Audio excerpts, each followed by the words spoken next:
Welcome to the business studies class. Today we will discuss the types of cooperative society. आज हम types of cooperative societies discuss करेंगे. There are 6 types of cooperative societies. What are those 6 types? That are consumer cooperative societies, producers cooperative societies, cooperative marketing societies, farmers cooperative societies, credit cooperative societies, and cooperative housing societies.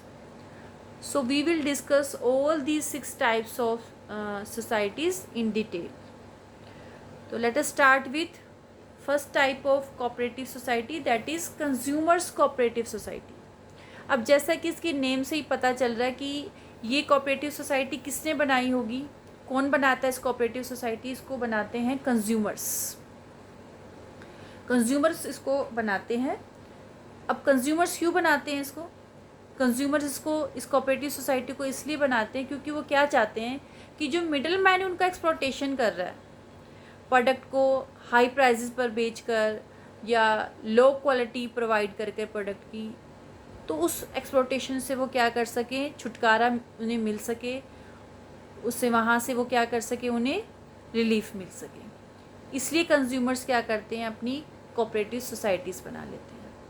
जैसे मैंने आपको एक example भी दिया था कि एक pen है जो मैन्युफैक्चरर जब उसको मैन्युफैक्चर करता है तो उसकी कॉस्ट आती है 7 रुपीज़, और वो क्या कर देता है, इसको मैन्युफैक्चर करने के बाद होलसेलर को सेल कर देता है. होलसेलर को उसने सेल किया, लेट अस से 10 रुपीज़ में उसने सेल किया, 10 रुपीज़ पर पेन के हिसाब से. अब होलसेलर क्या करेगा, उसे रिटेलर को सेल कर देगा. ठीक है, अब 10 रुपीज़ का उसने होलसेलर ने ख़रीदा है पर पेन के हिसाब से, तो वो रिटेलर को कितने में सेल करेगा. फॉर एग्ज़ाम्पल उसने रिटेलर को सेल कर दिया 14 रुपीज़ पर पेन के हिसाब से. अब रिटेलर किसको सेल करेगा, कंज्यूमर को करेगा. कंज्यूमर ने, अब रिटेलर ने इसको 14 रुपीज़ में ख़रीदा, तो 14 में तो वो सेल नहीं करेगा, अब वो भी अपना उसमें प्रॉफिट ऐड करेगा. तो उसने क्या किया, 14 रुपीज़ उसने, उसके लिए कॉस्ट है, तो उसने उसको 20 रुपीज़ में कंज्यूमर को सेल कर दिया. तो इस तरह से कंज्यूमर को ये पेन 20 रुपीज़ में पर पेन के हिसाब से अवेलेबल हुआ.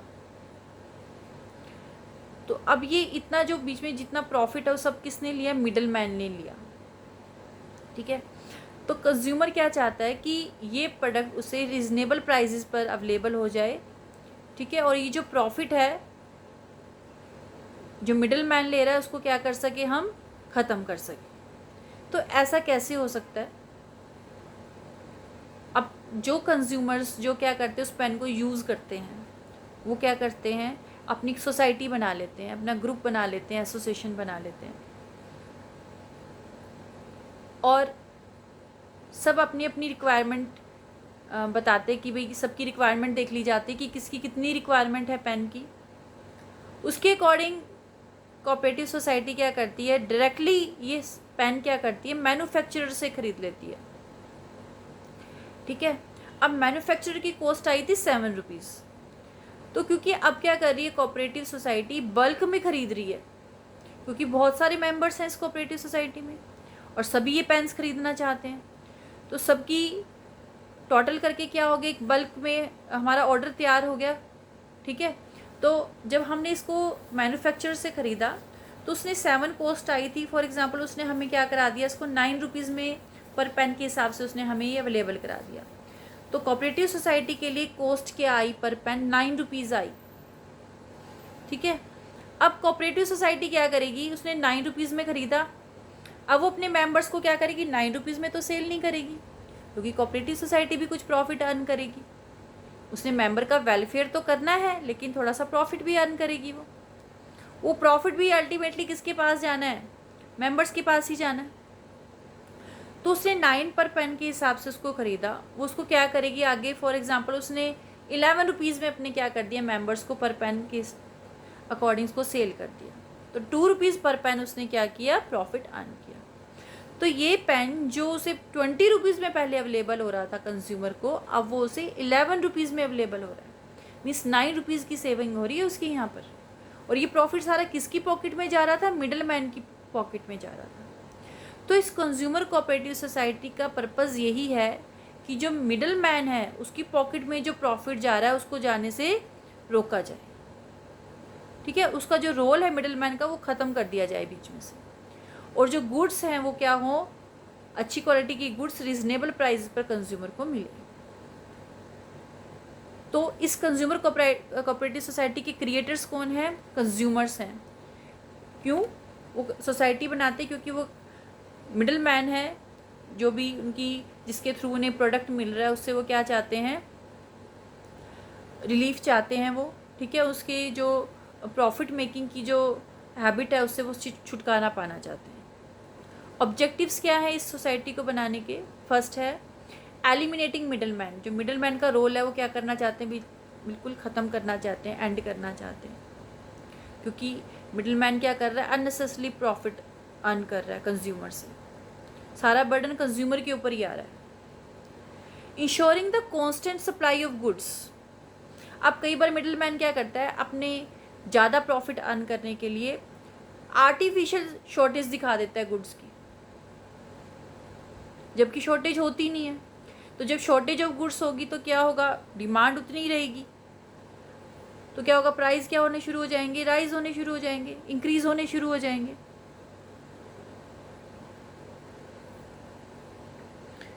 तो इस तरह से क्या कर सकता है मिडल मैन? ज़्यादा प्रॉफिट अर्न करता है।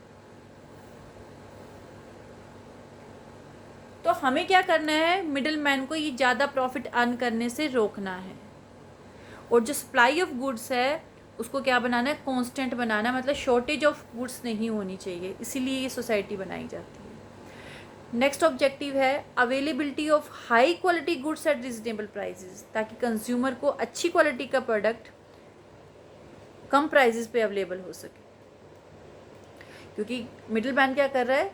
उसका अननेसेसरी रेट इंक्रीज़ कर रहा है, और कई बार क्या करता है वो प्रोडक्ट में अडल्ट्रेशन भी कर सकता है, मिलावट भी कर सकता है अगर पॉसिबल है। तो कुछ इस तरह का प्रोडक्ट है जिसमें अडल्ट्रेशन की जा सकती है।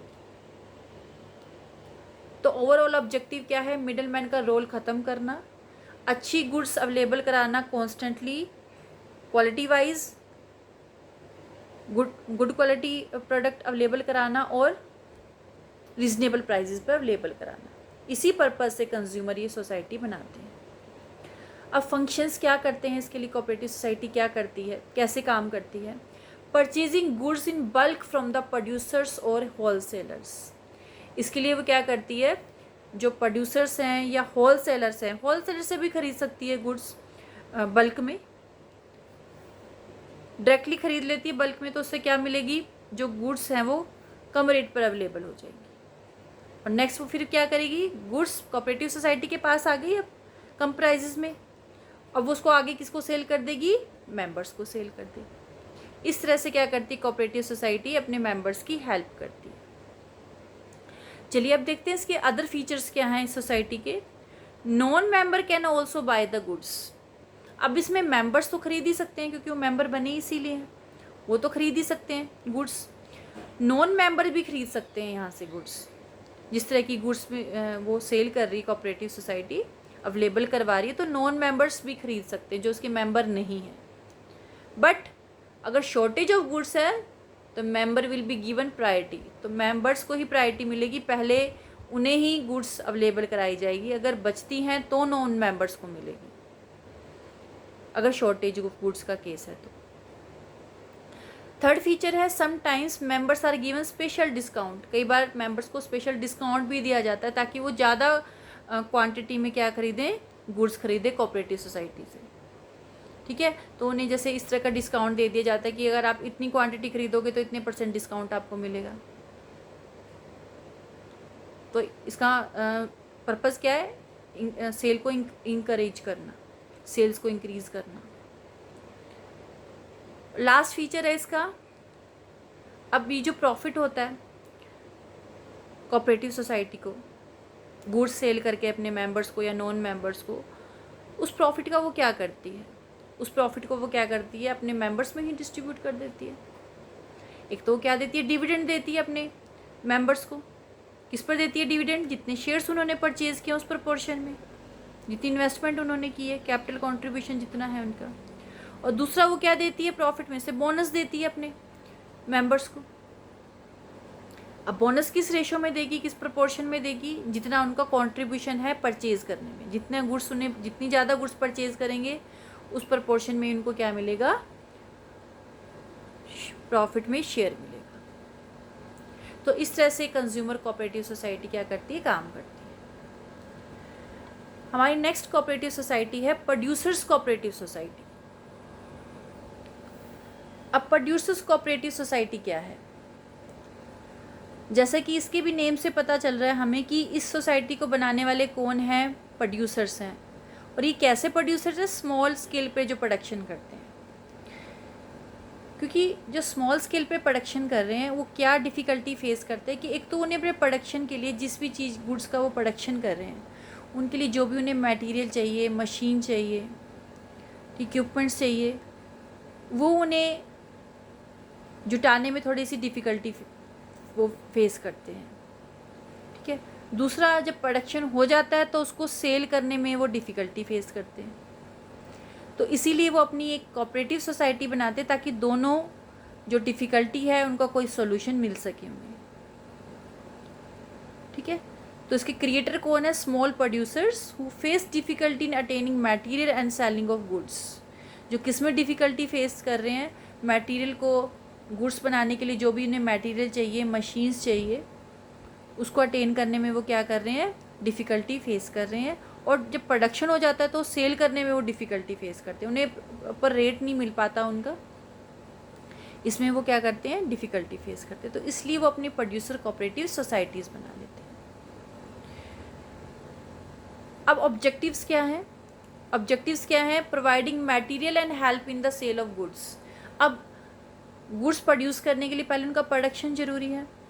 प्रोडक्शन के लिए आपको इनपुट चाहिए। इनपुट क्या होता है? इनपुट होता है कि जो उसके अंदर जो भी चीज़ें हम यूज़ करेंगे प्रोडक्शन के लिए, चाहे वो मशीनरी हो, चाहे मटेरियल हो, इक्विपमेंट्स हो, वो इनपुट होती है।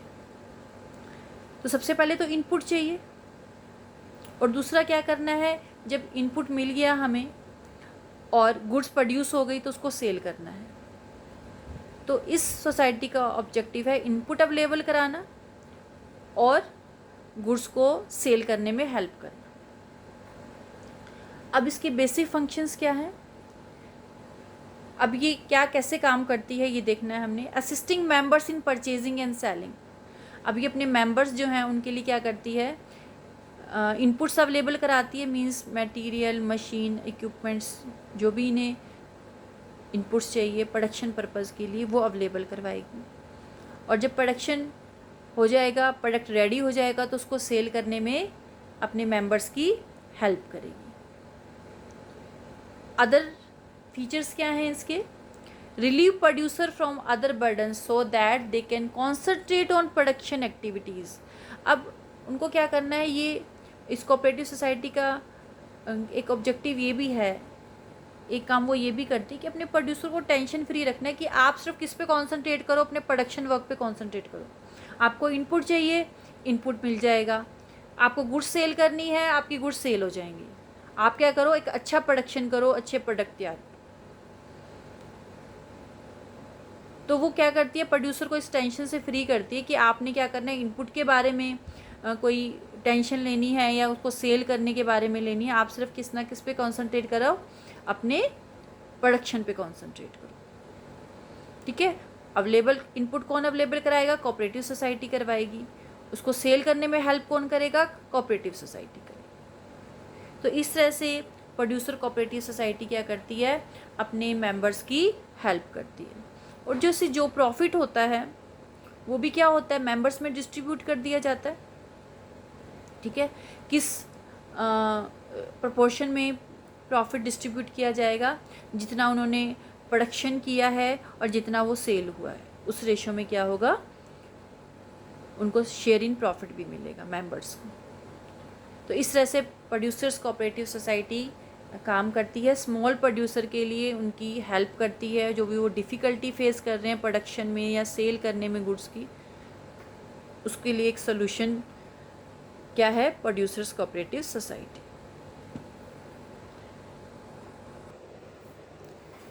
Next type of cooperative societies cooperative marketing societies, या आप कह सकते हैं मार्केटिंग कोऑपरेटिव सोसाइटीज़। अब जो स्मॉल प्रोड्यूसर्स होते हैं या आर्टिसंस होते हैं, आर्टिसंस क्या होता है? जो कारीगर होते हैं, शिल्पी जिसको कहते हैं हम हिंदी में, जो मोस्टली हाथ से कुछ अपना कुछ पर चीज़ें बनाते हैं, जैसे ज्वेलरी बनाते हैं हाथ से, पोट्री का काम करते हैं, ठीक है, कोई डेकोरेटिव मटेरियल बनाते हैं अपने हाथों से। तो वो क्या प्रॉब्लम फेस करते हैं कि वो अपना प्रोडक्ट तैयार करने के बाद उसको अच्छे प्रॉफिट पर सेल नहीं कर पाते, ये प्रॉब्लम वो फेस करते हैं। और अगर वो प्रोडक्ट को सेल करने के लिए मिडिल मैन की हेल्प लेते हैं, तो मिडिल मैन क्या करता है? उनका एक्सप्लॉटेशन करता है। कैसे करता है मिडिल मैन उनका एक्सप्लॉटेशन? वो इन स्मॉल प्रोड्यूसर से या आर्टिसन से प्रोडक्ट को कम प्राइसेस पर ख़रीद लेता है और आगे क्या करता है? उसको हायर प्राइसेस पर सेल करता है। और मिडिल मैन क्या करता है? इन्हें कम प्रॉफिट देता है और खुद ज़्यादा प्रॉफिट अर्न करता है। तो जिसको प्रॉफिट मिलना चाहिए था उसे तो नहीं मिला। मेहनत किसने की? प्रोड्यूसर्स ने, आर्टिसंस ने की, लेकिन उन्हें जितना प्रॉफिट मिलना चाहिए था, जितने प्रॉफिट पर प्रोडक्ट सेल होना चाहिए था, उतने प्रॉफिट उन्हें नहीं मिल पाता। सो इस प्रॉब्लम को सॉल्व करने के लिए एक मार्केटिंग कोऑपरेटिव सोसाइटीज़ बनाई जाती हैं, जो मार्केटिंग में, प्रोडक्ट की मार्केटिंग में हेल्प करेगी, उनको सेल करने में हेल्प करेगी, ठीक है। क्योंकि मेन यहाँ प्रॉब्लम क्या है? गुड्स को, प्रोडक्ट को अच्छे प्राइजेस पे सेल करना, अच्छे प्रॉफिट पे सेल करना। तो इस तरह की कोऑपरेटिव सोसाइटीज़ को कौन बनाते हैं? स्मॉल प्रोड्यूसर्स या आर्टिसंस बनाते हैं। आर्टिसंस जैसे मैंने आपको पहले ही बताया, कारीगर, शिल्पी लोग जो होते हैं, जो हाथ से कोई चीज़ बनाते हैं, मतलब मशीन कम यूज़ करते हैं, हाथों से ही काम करते हैं मोस्टली वो सारा। तो वो बनाते हैं। क्यों बनाते हैं? Who face difficulties in selling their product at handsome profit single handedly. क्योंकि उन्हें क्या नहीं मिलता? अपने प्रोडक्ट को सेल करके अच्छा प्रॉफिट नहीं मिलता। हैंडसम प्रॉफिट का मतलब अच्छा प्रॉफिट वो अर्न नहीं कर पाते। सिंगल हैंडेडली मतलब उनके पास सारा प्रॉफिट नहीं आ पाता। वो प्रॉफिट कौन ले जाता है? मिडिल मैन ले जाता है, क्योंकि खुद वो उस प्रोडक्ट को सेल करने में क्या है? कैपेबल नहीं है, इसीलिए। तो ऑब्जेक्टिव्स ऑफ सच सोसाइटी, इस तरह की सोसाइटी के ऑब्जेक्टिव्स क्या हैं? फर्स्ट ऑब्जेक्टिव है providing regular market to the members. इस तरह के प्रोडक्ट के लिए क्या करना? मार्केट अवेलेबल कराना, मतलब उनको सेल करने में हेल्प करना अच्छे प्राइजेस पर। नेक्स्ट ऑब्जेक्टिव है providing relief to the members from the exploitation of the middle man. जो इसके मेंबर्स हैं, इसके मेंबर्स कौन है? स्मॉल प्रोड्यूसर्स हैं, आर्टिसंस हैं, ठीक है। उसको क्या करना? मिडल मैन जो उसका एक्सप्लॉयटेशन कर रहा है, इनसे कम रेट पर ख़रीद कर ज़्यादा रेट पे आगे सेल कर रहा है, तो उसके जो मिडल मैन इस तरह से उनका एक्सप्लॉयटेशन कर रहा है, उस एक्सप्लॉयटेशन से क्या करना है? इन्हें छुटकारा दिलाना है। तो ये कैसे काम करती है? फंक्शंस क्या हैं इसके? बेसिक फंक्शंस इस कोऑपरेटिव सोसाइटी के, चलिए देखते हैं। First, collecting goods from the members. जब ये प्रोड्यूसर्स या आर्टिसंस प्रोडक्शन कर लेते हैं गुड्स का, तो उनसे क्या करती है? सबसे गुड्स कलेक्ट करती है पहले तो ये। अब उसको गुड्स कलेक्ट करने के बाद क्या करेगी? Selling the collected goods at reasonable prices. और उसके गुड्स को अच्छे प्राइजेस पर, रीजनेबल प्राइजेस पर, मतलब रीजनेबल प्राइजेस का मतलब ये भी नहीं है अच्छे प्राइजेस का मतलब कि बहुत ज़्यादा उसमें कंज्यूमर का एक्सप्लॉयटेशन करती है, ज़्यादा प्रॉफिट ऐड करके उसको सेल करती है, नहीं। इतना ऐसे प्राइजेस पे सेल करती है कि जो प्रोड्यूसर है उसको भी लॉस ना हो, उसको भी अपने प्रोडक्ट का अच्छा प्राइस मिल सके। तो रीज़नेबल प्राइजेस पे उसको गुड्स को सेल करती है आगे। और इसके साथ साथ जो और तरह की अनफेयर प्रैक्टिसेस हो रही हैं, जैसे प्रोडक्ट को सेल करने में क्या करते हैं, कोई जैसे कम वेट यूज़ करते हैं, ठीक है, या कोई अकाउंट्स प्रिपेयर करने में, सेल परचेज दिखाने में क्या कर देते हैं हम? मैनिपुलेशन कर देते हैं, कोई फ्रॉड करते हैं। तो इस तरह की क्या करता है? एक्टिविटीज़ पर भी क्या करता है? ये कंट्रोल करता है, ऐसी एक्टिविटीज़ को भी ये रोकता है, ठीक है, कि कोई कम वेट ना यूज़ करे प्रोडक्ट जब हम सेल या परचेज़ करते हैं, ठीक है।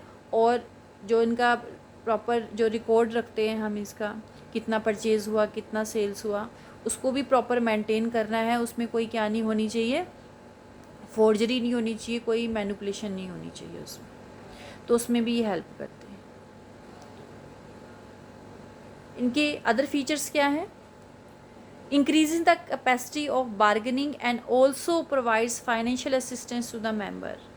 अब ये मेंबर्स को क्या किस में हेल्प करते हैं? फाइनेंशियल हेल्प प्रोवाइड करते हैं और उनकी बार्गेनिंग कैपेसिटी को इंक्रीज़ करते हैं। बार्गेनिंग कैपेसिटी का मतलब है कि ताकि उन्हें प्रोडक्ट का अच्छा रेट क्या हो सके, अवेलेबल हो सके। जो उन्हें पहले कम मिल रहा था मिडिल मैन की वजह से, वो उन्हें क्या मिल सके, अच्छा रेट अवेलेबल हो सके। तो उसकी बार्गेनिंग पावर क्या होगी, इंक्रीज़ होगी, ज़्यादा अच्छे रेट पर वो अपने प्रोडक्ट को सेल कर पाएगा। दूसरा, ये जो स्मॉल प्रोड्यूसर्स होते हैं, आर्टिसंस होते हैं, ये इतने वेल ऑफ नहीं होते कि उन प्रोडक्ट की प्रॉपर पैकिंग करवा सके, क्योंकि पैकिंग भी बहुत ज़रूरी है। उसको थोड़ा सा अट्रैक्टिव लगता है पैक्ड प्रोडक्ट जो होता है। उसकी ट्रांसपोर्टेशन भी ज़रूरी है, to take the product from the production place to the consumption place. जब तक वो सेल नहीं होता उसको स्टोर करके भी रखना पड़ता है, ठीक है। और कस्टमर की लाइकिंग डिसलाइकिंग का पता लगाने के लिए हमें क्या करनी पड़ती है, मार्केट की रिसर्च भी करनी पड़ती है कि कंज्यूमर को कैसा प्रोडक्ट पसंद है, किस कलर में, किस साइज़ में, किस वेट में, कब चाहिए उसे ये प्रोडक्ट, कब प्रोडक्ट की डिमांड ज़्यादा होती है। तो ये क्या होती है, मार्केटिंग रिसर्च।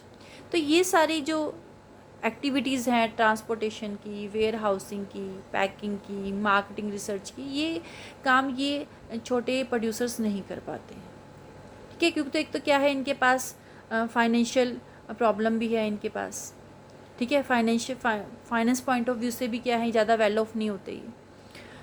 तो इस काम में भी कोऑपरेटिव मार्केटिंग सोसाइटीज़ इनकी हेल्प करती है। ये अरेंजमेंट करती है गुड्स को के प्रोडक्शन से पहले रिसर्च करने में हेल्प करती है कि ताकि कंज्यूमर की लाइकिंग डिसलाइकिंग का पता लगाया जा सके, ठीक है। प्रोडक्ट रेडी होने के बाद उसकी पैकिंग करना, उसको प्रॉपर ट्रांसपोर्टेशन करना, उसकी प्रॉपर वेयर हाउसिंग करने में अपने मेंबर्स की हेल्प करते हैं। अब इस प्रोडक्ट को सेल करने में जो भी प्रॉफिट होता है वो भी क्या होता है, मेंबर्स को ही मिलना है, ठीक है। अब जो प्रॉफिट होता है मतलब सारे एक्सपेंसेस आपने अपने क्या कर लिए, इसमें से कवर कर लिए, जो सरप्लस बचा, ठीक है। तो जो डिस्ट्रीब्यूट करने वाला जो प्रॉफिट होता है अपने मेंबर्स में, वो किस रेशो में डिस्ट्रीब्यूट कर देते हैं,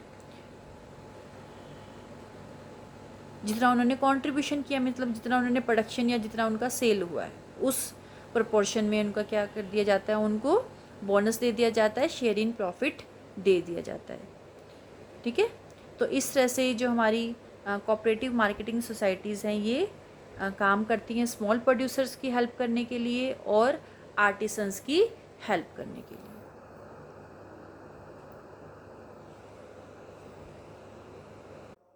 Our next cooperative society is cooperative credit societies। अब ये सोसाइटीज़ कौन बनाता है और क्यों बनाता है? ये सोसाइटी ऐसे पर्सन्स के द्वारा बनाई जाती है जिनको फाइनेंशियल हेल्प की ज़रूरत होती है in the form of loans. क्योंकि उनके क्या होते हैं, जो फाइनेंशियल रिसोर्सेज होते हैं वो बहुत लिमिटेड से होते हैं और टाइम टू टाइम उन्हें क्या ज़रूरत पड़ती रहती है, फाइनेंस की ज़रूरत पड़ती रहती है। तो उन्हें अपनी फाइनेंस की रिक्वायरमेंट को पूरा करने के लिए, मनी रिक्वायरमेंट को पूरा करने के लिए क्या करना पड़ता है, लोन्स लेने पड़ते हैं। और अगर वो मनी लेंडर से लोन लेते हैं तो मनी लेंडर्स क्या करते हैं, high rate of interest charge करते हैं और उनका एक्सप्लॉटेशन करते हैं। तो इस एक्सप्लॉटेशन से बचने के लिए वो अपनी कोऑपरेटिव क्रेडिट सोसाइटीज़ बना लेते हैं।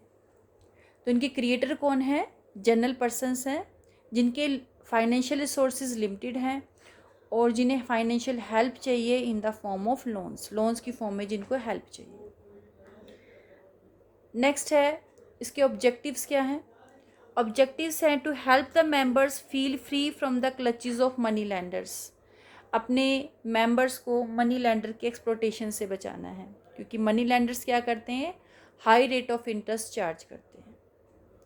सेकेंड ऑब्जेक्टिव है इनका to encourage habit of saving in the members को इनकरेज करना है, मोटिवेट करना है कि वो सेविंग्स करें। क्योंकि अगर हम थोड़ी थोड़ी भी सेविंग्स करते हैं तो वो फ्यूचर में क्या हो जाता है, एक बड़ा अमाउंट बन जाता है, क्योंकि बूंद बूंद से ही सागर भरता है। तो ये सोसाइटीज़ क्या करती हैं, अपने मेंबर्स को सेविंग्स करने के लिए मोटिवेट करती हैं। फंक्शंस कैसे काम करती हैं ये सोसाइटीज़? एक्सेप्टिंग डिपॉजिट, मेंबर्स की जो सेविंग्स हैं उसको डिपॉजिट की फॉर्म में क्या करती है, एक्सेप्ट करती है, अपने पास रखती है। तो अपनी सेविंग जैसे हम बैंक में रखते हैं तो इन कोऑपरेटिव सोसाइटीज़ के पास रख सकते हैं। ठीक है। दूसरा, providing loans to the members at reasonable rate of interest and easy terms. और ये अपने मेंबर्स को जब रिक्वायरमेंट होती है तो उनको क्या करती है, लोन प्रोवाइड करती है इजी टर्म्स पे, लेस रेट ऑफ इंटरेस्ट पर और इजी टर्म्स पे, ताकि वो इंस्टॉलमेंट में क्या कर सकें, इसका पेमेंट कर सकें। तो इस तरह से ये अपने मेंबर्स की हेल्प करती है। इसके अदर फीचर्स क्या हैं इस तरह की कोऑपरेटिव सोसाइटी के, कि इनके सोर्स ऑफ फंड्स का कौन से हैं जहाँ से ये अपने मेंबर्स को लोन प्रोवाइड करते हैं। वो सोर्स ऑफ फंड, एक तो इनकी शेयर कैपिटल है, जो कोऑपरेटिव सोसाइटी अपने शेयर सेल करती है उससे जो भी अमाउंट आता है उसमें से क्या करती है, ये अपने मेंबर्स को लोन दे देती है। दूसरा, जो मेंबर्स हैं या अदर देन मेंबर्स यानी जो नॉन मेंबर्स हैं, जो अपने डिपॉजिट इनके पास रखते हैं, उस डिपॉजिट को भी ये यूज़ करते हैं अपने मेंबर्स को लोन देने के लिए। तो इस तरह से ये अपने मेंबर्स की हेल्प करते हैं। नेक्स्ट है, these societies sometimes give loan to the non member also. ये अपने मेंबर्स को तो लोन देती ही है, सोसाइटीज़ नॉन मेंबर्स को भी लोन अवेलेबल करवाती है समटाइम्स, लेकिन सब प्रायोरिटी मेंबर्स को ही दी जाती है। ठीक है। उसके बाद अगर पॉसिबल है तो ये नॉन मेंबर्स को भी क्या करती है, समटाइम्स उनको भी लोन की फैसिलिटीज़ अवेलेबल कराती है। तो इस तरह से कोऑपरेटिव क्रेडिट सोसाइटीज़ जो हैं अपने मेंबर्स को और दूसरे जो सोसाइटी के लोग हैं उनको मनी लैंडर्स के एक्सप्लॉटेशन से क्या कराती है, फ्री करवाती है, उनमें सेविंग की हैबिट इनकरेज करती है और उन्हें उनकी फाइनेंशियल नीड को पूरा करती है, कम रेट ऑफ इंटरेस्ट पर और इजी टर्म्स पर। Next type of cooperative societies cooperative farming societies, और हम इसको कह सकते हैं फार्मर्स कोऑपरेटिव सोसाइटीज़। जैसा कि नाम से ही पता चल रहा है कि फार्मर्स इसके क्रिएटर हैं, फार्मर्स इस तरह की कोऑपरेटिव सोसाइटीज़ बनाते हैं। अब क्यों बनाते हैं, रीज़न क्या है इसका? जो स्मॉल फार्मर्स होते हैं, एक तो फार्मिंग के लिए जो उन्हें इनपुट्स चाहिए वो क्या नहीं कर पाते हैं, जुटा नहीं पाते हैं। जैसे सीड्स चाहिए, फर्टिलाइज़र्स चाहिए और तरह के हमें मशीन चाहिए, इक्विपमेंट्स चाहिए फार्मिंग के लिए, और उनकी जो पीस ऑफ लैंड है वो छोटे छोटे हैं, जिससे जो फार्मिंग वो करते हैं उससे हायर प्रोडक्टिविटी नहीं मिलती और ज़्यादा बचत भी उन्हें नहीं होती। तो ये फार्मर्स क्या करना चाहते हैं, ये क्या करना चाहते हैं, जॉइंटली अपनी फार्मिंग एक्टिविटीज़ करना चाहते हैं, क्योंकि जब लार्ज पीस ऑफ लैंड पर फार्मिंग की जाती है तो प्रोडक्टिविटी भी ज़्यादा होती है और जो बचत है वो भी ज़्यादा होगी। ठीक है।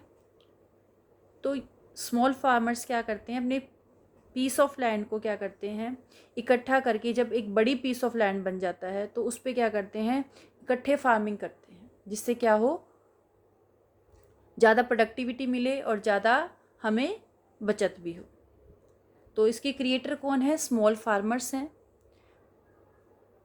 Who are incapable of doing farming economically, जिनको इकोनॉमिकली फार्मिंग करने में जो इनकेपेबल है, मतलब जो उनके पीस ऑफ लैंड बहुत छोटे हैं, जिससे ज़्यादा प्रोडक्टिविटी वो नहीं कर पा रहे हैं या ज़्यादा उन्हें बचत नहीं हो पा रही है उसमें। अब इनका ऑब्जेक्टिव क्या है, achieving economics of scale and highest productivity in agriculture. ये किस पर्पज़ से अपनी सोसाइटी बनाते हैं, ताकि ज़्यादा प्रोडक्टिविटी हो सके और जो लार्ज स्केल पे प्रोडक्शन करने से जो हमें बचत होती है, इकोनॉमीज़ होती है स्केल में, वो हमें अचीव हो सके। क्योंकि आप जितने ज़्यादा स्मॉल स्केल पे प्रोडक्शन करोगे उतनी ज़्यादा आपकी जो बचत है वो कम होगी, और जितना आप लार्ज स्केल पे प्रोडक्शन करोगे उतनी आपकी बचत क्या होगी, वो ज़्यादा होगी। तो वो जो लार्ज स्केल पे प्रोडक्शन करने से जो बचत होती है वो अचीव करना चाहते हैं, हायर प्रोडक्टिविटी अचीव करना चाहते हैं। नेक्स्ट है हमारी फंक्शंस, ये कैसे काम करती है। Encourage cooperative farming. अब ये क्या करती है, अपने जो भी मेंबर्स हैं उनको कोऑपरेटिव फार्मिंग के लिए इनकरेज करती है कि वो सब मिलकर फार्मिंग करें। छोटे छोटे पीसेस लैंड पर नहीं, अपनी सारी पीस ऑफ लैंड को इकट्ठा करके उस पर इकट्ठे क्या करें, फार्मिंग करें। और उसके लिए जो भी इनपुट्स चाहिए, जो भी सीड्स चाहिए, इक्विपमेंट्स चाहिए, जो भी फर्टिलाइज़र चाहिए, वो इनको अवेलेबल करवाती है। क्योंकि ये स्मॉल फार्मर्स हैं, फाइनेंशियली ये बहुत ज़्यादा वेल ऑफ नहीं होते हैं, तो ये सब चीज़ें वो नहीं जुटा पाते हैं, अच्छे सीड्स, इक्विपमेंट्स, फर्टिलाइज़र्स। तो कोऑपरेटिव सोसाइटी क्या करती है, ये सब फैसिलिटीज़ उन्हें प्रोवाइड करवाती है। अदर फीचर्स क्या हैं? These societies play a significant role in getting the members rid of the drawbacks of small scale farming. तो इस तरह से ये जो सोसाइटीज़ हैं अपने मेंबर्स की हेल्प करती हैं, जो स्मॉल स्केल पर वो फार्मिंग कर रहे थे, छोटे छोटे पीस ऑफ लैंड पर जो फार्मिंग कर रहे थे, जिसमें प्रोडक्शन भी ज़्यादा नहीं हो रहा था, बचत भी ज़्यादा नहीं हो रही थी, उससे उनको फ्री करवाने के लिए, उनको छुटकारा दिलाने के लिए, छुटकारा दिलाने में क्या करते हैं, हेल्प करते हैं। कैसे हेल्प करते हैं? उन्हें इनकरेज करते हैं कि वो सब मिलकर फार्मिंग करें बड़े पीस ऑफ लैंड पर। अपनी अपनी जो पीस ऑफ लैंड है उनको ज्वाइन कर ले और जॉइंटली फार्मिंग एक्टिविटी करें, ताकि प्रोडक्शन ज़्यादा हो और बचत भी ज़्यादा हो। तो ये हमारी कोऑपरेटिव फार्मिंग सोसाइटीज़। अब हमारी लास्ट एक सोसाइटी है कोऑपरेटिव हाउसिंग सोसाइटी। अब कोऑपरेटिव हाउसिंग सोसाइटी क्या होती है? इस तरह से की सोसाइटी वो लोग बनाते हैं जो जिनकी इनकम लिमिटेड है और जो रिजनेबल कॉस्ट पर क्या करना चाहते हैं, जो अपना रेजिडेंशियल हाउस जिन्हें चाहिए, बट उनकी लिमिटेड इनकम है, फाइनेंशियल सोर्सेज उनके पास बहुत ही कम है। तो उस ऐसे लोग क्या बनाते हैं, अपनी कोऑपरेटिव हाउसिंग सोसाइटीज़ बना लेते हैं। तो ये जो सोसाइटी है ये क्या करती है, कैसे अपने मेंबर्स की हेल्प करती है? तो सबसे पहले हम ऑब्जेक्टिव्स देखते हैं। प्रोवाइडिंग रेजिडेंशियल हाउस और प्लॉट्स टू द मेंबर्स। तो इसका जो पर्पज़ क्या है, किस पर्पज़ के लिए इस तरह की सोसाइटीज़ बनाई जाती है कि अपने मेंबर्स को रेजिडेंशियल हाउस रहने के लिए हाउस अवेलेबल कराना है या प्लॉट्स अवेलेबल कराने हैं। कई बार ये क्या करती है, प्लॉट्स खरीद लेती है और उस पर फिर क्या करती है, फ्लैट्स बनाती है या हाउसेस बनाती है और फिर अपने मेंबर्स को सेल कर देती है। तो इस तरह से ये हाउसिंग फैसिलिटी अवेलेबल कराती है अपने मेंबर्स को। फंक्शंस कैसे काम करती है ये? Purchasing and developing land. पहले क्या करती है, ये लैंड खरीद लेती है, उस पर क्या करती है, कंस्ट्रक्शन करवाती है और कंस्ट्रक्शन कराने के बाद ये क्या करती है, अपने मेंबर्स को हाउस अलॉट कर देती है, उसको सेल कर देती है। और अगर ये कंस्ट्रक्ट नहीं करवा पाती है, उस पर फ्लैट्स या हाउसेस कंस्ट्रक्ट नहीं करवा पाती, तो ये अपने क्या करती है, मेंबर्स को प्लॉट्स अलॉट कर देती है, प्लॉट्स अवेलेबल करा देती है। तो इस तरह से ये अपने मेंबर्स की हेल्प करती है। अदर फीचर्स क्या हैं? These societies are generally established in big cities and gets land at concessional rates. इस तरह की जो सोसाइटीज़ हैं वो बड़ी सिटीज़ में ही बनाई जाती हैं, क्योंकि वहाँ पर जो लैंड है वो क्या कर लेती हैं, सोसाइटी कम रेट्स पर ख़रीद लेती हैं, ठीक है, और फिर उस पर क्या करती हैं, फ्लैट्स बनाकर या हाउस कंस्ट्रक्ट करा के अपने मेंबर्स को अवेलेबल करा देती हैं। सेकेंड है, societies generally provide all the modern facilities in their houses and even grant loan at lesser rate of interest. और अपने जो मेंबर्स हैं उनको इस पर हाउस कंस्ट्रक्ट करके या फ्लैट्स बना कर क्या करती है, अपने मेंबर्स को अवेलेबल करा देती है। इसमें सारी फैसिलिटीज़ अवेलेबल कराती है जो मॉडर्न हाउस में अवेलेबल होनी चाहिए, वो सारी फैसिलिटी अवेलेबल कराती है। और इवन इन हाउसेस को ख़रीदने के लिए अगर उनके पास क्या नहीं है, प्रॉपर मनी नहीं है, ठीक है, फाइनेंस नहीं है उनके पास, तो क्या कर सकती है, उनको ये लोन भी प्रोवाइड करा सकती है लेस रेट ऑफ इंटरेस्ट पर, ताकि वो क्या कर सके, हाउसिंग फैसिलिटी को अवेल कर सके। तो इस तरह से जो मेंबर्स हैं उन्हें क्या मिल जाता है, अपनी चॉइस के अकॉर्डिंग अच्छे हाउसेस मिल जाते हैं या प्लॉट्स मिल जाते हैं।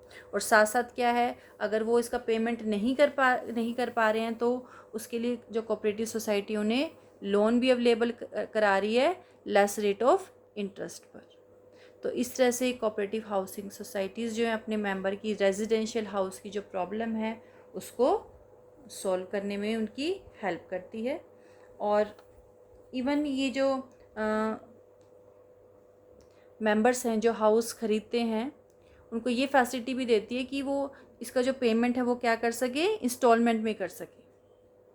इंस्टॉलमेंट में करने में भी ये उनको ये फैसिलिटी भी देती है कि जो उसकी जो भी कॉस्ट है हाउस की, वो क्या करेंगे, उसको इंस्टॉलमेंट में पे कर दे। अगर वो इकट्ठा उसको पे नहीं कर पा रहे हैं तो उसको इंस्टॉलमेंट में भी क्या कर सकते हैं, पे कर सकते हैं। तो like this there are 6 type of cooperative societies. और हमने इनकी पढ़ा कि कैसे ये इनको कौन इनका क्रिएटर है, कैसे क्या इनके ऑब्जेक्टिव्स हैं, कैसे ये काम करती हैं और कैसे अपने मेंबर्स की हेल्प करती हैं। तो this is all about the types of cooperative societies.